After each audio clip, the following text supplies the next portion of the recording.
परमपिता परमात्मा सारी सृष्टि के रचनहार कुल मालिक कबीर परमेश्वर है। ये वही परमात्मा है जो बनारस में, काशी में, भारतवर्ष की पवित्र भूमि पर सन 1398 संवत 1455 ज्येष्ठ सुदी पूर्णमासी को बनारस के अंदर लहरतारा तालाब में विकसित कमल के फूल के ऊपर नवजात शिशु का रूप धारण किया सतलोक से आकर। ये वो परमात्मा है, इन्होंने किसी माँ से जन्म नहीं लिया था। ये वो पूर्ण परमात्मा है जब सह शरीर आए थे, सह शरीर चले गए थे मगर स्थान से। पुण्यात्माओं, परमात्मा की प्राप्ति मोक्ष कोई ज़्यादा कठिन काम नहीं है। सबसे कठिन काम है ये निर्णय करना कि परमात्मा कौन है, उसके पाने की विधि कौन सी है, और पूर्ण संत प्राप्ति, ये तीन चीज कठिन है। जब पूर्ण संत मिल जाएगा तो वो संशय भी निवारण हो जाएंगे। अब ये सत्संग जो तत्व ज्ञान के आधार से किया जाता है, ये वो तत्व ज्ञान है, ये वो सच्चिदानंद घन की वाणी में वर्णित यथार्थ ज्ञान है जो किसी भी ऋषि महर्षि के हाथ नहीं लगा। उनको ये ज्ञान नहीं हुआ। केवल कुछ एक पुण्यात्माओं को परमेश्वर स्वयं आकर के सतलोक से आकर के मिले, जैसा कि उसका विधान है। परमात्मा स्वयं ही आते हैं, अपने तत्व ज्ञान को ठीक ठीक वो स्वयं ही प्रचार करते हैं। परमात्मा की परिभाषा अर्थात अपनी जानकारी वो स्वयं ही आकर के बताते हैं, क्योंकि काल भगवान ने सब मिथ्या ज्ञान, लोक वेद पूरे मानव समाज में प्रवेश कर रखा होता है। उसी पूर्ण परमात्मा ने आज से लगभग 600 वर्ष पूर्व यही तत्व ज्ञान सच्चिदानंद घन की वाणी में, अपनी कबीर वाणी में लिखवाया हुआ था, उच्चारित किया था, बोला था, जो धर्मदास जी साहब ने उसको लिपिबद्ध किया था। और वो ज्ञान आज सभी सदग्रंथों से भी मेल खाता है। अब इस तत्व ज्ञान के आधार से निर्णय किया जाएगा कि परमात्मा कौन है, कुल का मालिक कौन है, और उसके पाने की विधि क्या है। ये स्पष्ट हो जाने के बाद फिर परमात्मा का पाना कठिन नहीं, क्योंकि परमात्मा की भक्ति बहुत ही साधारण है, जिसको प्रत्येक वर्ग कर सकता है। गरीब से गरीब कर सकता है, बीमार कर सकता है, रोगी और स्वस्थ सभी भगवान को प्राप्ति कर सकते हैं। लंगड़े लूले जो भी हैं वो परमात्मा प्राप्ति कर सकते हैं। ये निर्णय होते ही कि परमात्मा ये है, कबीर देव है, कबीर भगवान, और यही पूजा के योग्य है, इसके पाने का ये मंत्र है, और पूर्ण संत से ही मंत्र प्राप्त करके भक्ति की जाती है। ये तीनों चीज मिलने के बाद, स्पष्ट हो जाने के उपरांत, चलते फिरते, बैठ के, लेट के, सफर में, यात्रा में आप उस नाम का जाप करते रहिए। और गुरु मर्यादा में चलिए। जो भी धर्म क्रियाएं बताई हैं वो करते रहिए। सभी ने प्रमाण दिया है कि राम नाम रटते रहो जब तक घट में प्राण, कभू तो दीन दयाल के भनक पड़ेगी कान। ये तो सूक्ष्म वेद कबीर परमेश्वर के द्वारा दिया गया ज्ञान में लिखा है कि परमात्मा की प्राप्ति का जो मंत्र है वो राम का नाम है। उस राम नाम को अंतिम श्वास तक जाप करते रहिए।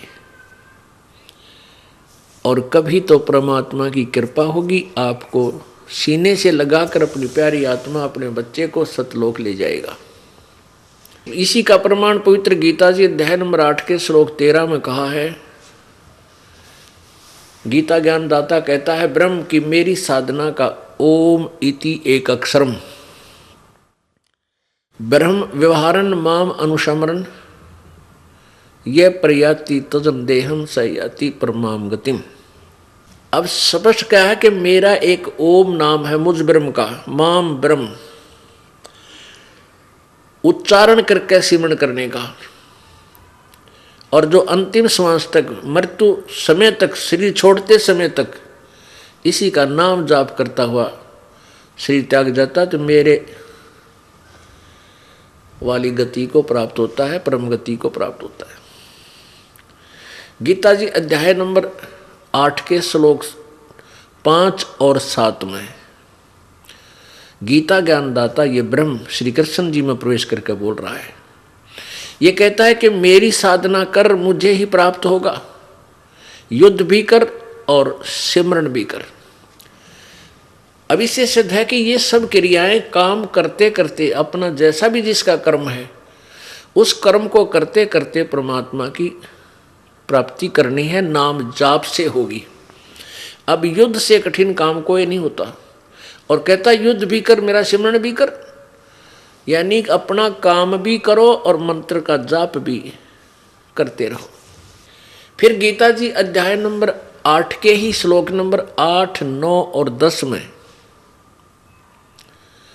उस पूर्ण परमात्मा की भक्ति बताई है कि जो उसकी भक्ति करता है, उस पूर्ण परमात्मा सच्चिदानंद घन उस देव पुरुष की जो साधना करता है पूर्ण परमात्मा की, उस भक्ति की कमाई से उसको प्राप्त होता है। और उस परमात्मा की साधना करने का कौन सा मंत्र है?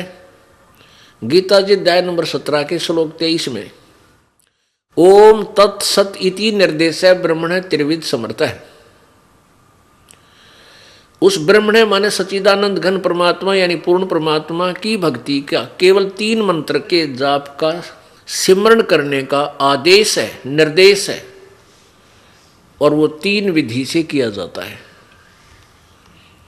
ओम तत्सत, ओम ब्रह्म का जाप है। ये तत् और सत ये सांकेतिक है। ओम तत्सत कोई जाप नहीं है। तत् और सत ये सांकेतिक है। इनको तत्वदर्शी संत बताएगा। गीता जी अध्याय नंबर 4 के श्लोक 34 में कहा है कि उस तत्व ज्ञान को, जिसमें बहुत प्रकार के धार्मिक अनुष्ठानों का विवरण है, यथार्थ भक्ति की विधि है, उसको तू तत्वदर्शी संतों के पास जाकर समझ, उनको दंडवत प्रणाम करने से, कपट छोड़कर प्रश्न करने से वो तत्वदर्शी संत तुझे उस तत्व ज्ञान का, परमात्म तत्व की जानकारी देंगे, तत्व ज्ञान सुनाएंगे। तो ओम तत्सत को केवल तत्वदर्शी संत ही स्पष्ट कर सकता है। ओम तत्सत कोड वर्ड है। तो कहने का भाव यह है कि जो भी साधना करनी है नाम का जाप करनी है। जैसे यजुर्वेद अध्याय नंबर 40 के श्लोक नंबर 15 मंत्र नंबर 15 में कहा है कि ओम कर्तु समर, किलवे समर और कर्तुम समर। ओम नाम का जाप काम करते करते सिमरण करो, विशेष कसक के साथ सिमरण करो,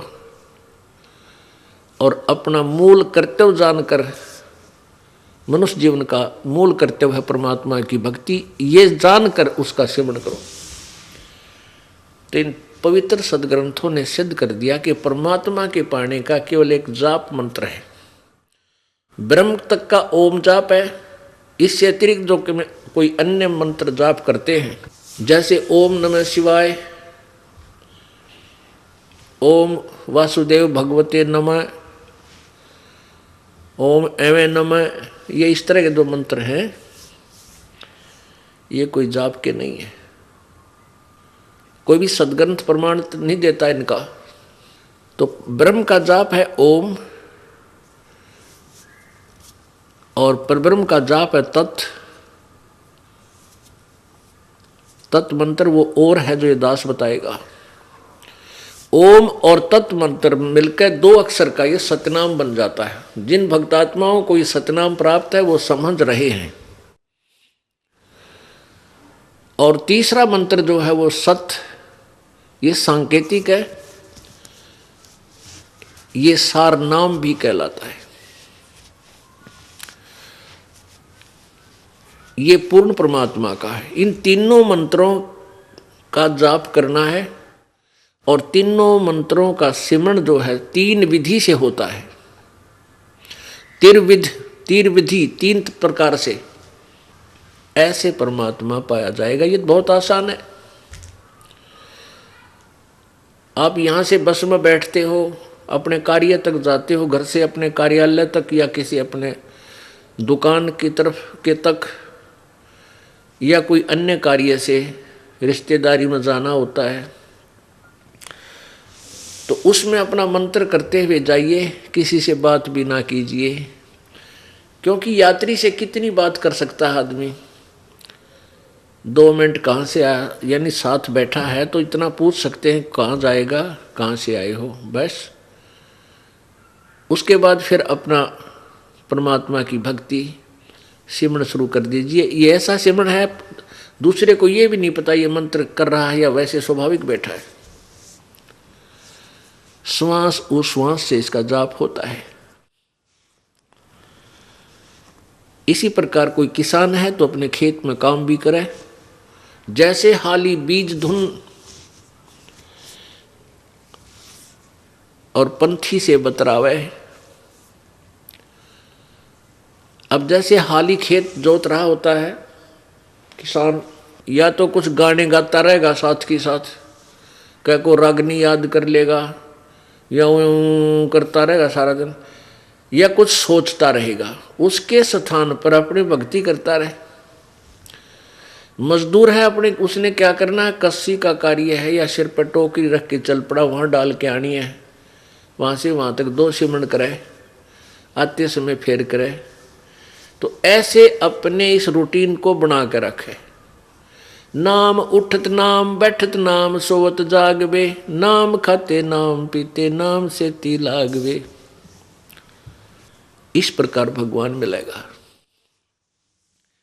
अब ये फैसला किया जा रहा है, ये सत्संग जो चल रहा है इसमें ये आपको बताया जा रहा है कि कुल का मालिक कौन है और वो कैसा है और किसने देखा है।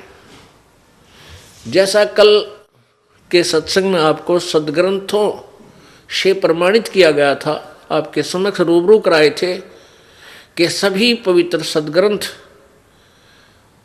प्रमाण दे रहे हैं कि परमात्मा सह शरीर है, मनुष्य सदृश्य है, साकार है और वो ऊपर सतलोक में रहता है और वहां से चलकर आता है अपनी प्यारी आत्माओं को, अपने श्रेष्ठ भक्तों को मिलता है आकर के, दृढ़ भक्तों को, और उनको तत्व ज्ञान से परिचित कराता है। ये तो वेद बता रहे हैं उस परमात्मा की लीला, कि वो परमात्मा वो भगवान होता है जो ऐसी लीला करता है। और परमेश्वर ने स्वयं कहा था कबीर जी ने कि वेद मेरा भेद है, मैं ना वेदन के माही, और जौन वेद से मैं मिलूं वो वेद जानते नहीं। वेद, ये चारों वेद, ऋग्वेद, यजुर्वेद, अथर्ववेद और सामवेद, ये चारों वेद परमात्मा कबीर जी की महिमा से परिपूर्ण है, उस पूर्ण परमात्मा की महिमा से परिपूर्ण है। लेकिन इन चारों वेदों में परमात्मा कबीर भगवान पूर्ण परमात्मा के पाने की विधि नहीं है। इसलिए परमात्मा कबीर जी अपनी वाणी में कहते हैं कि ये चारों वेद मेरा ही भेद बता रहे हैं, पर मैं मिलो वेदन से नहीं, मैं इन चारों वेदों में वर्णित विधि से मैं प्राप्त नहीं हो सकता। और जौन वेद से मैं मिलूं वो वेद जानते नहीं। जिस वेद से मैं मिलूं यानी सूक्ष्म वेद से, परमात्मा कबीर जी के पाने की विधि उसमें लिखी है, तो वो चारों वेदों में नहीं है, वो ये वेद जानते ना।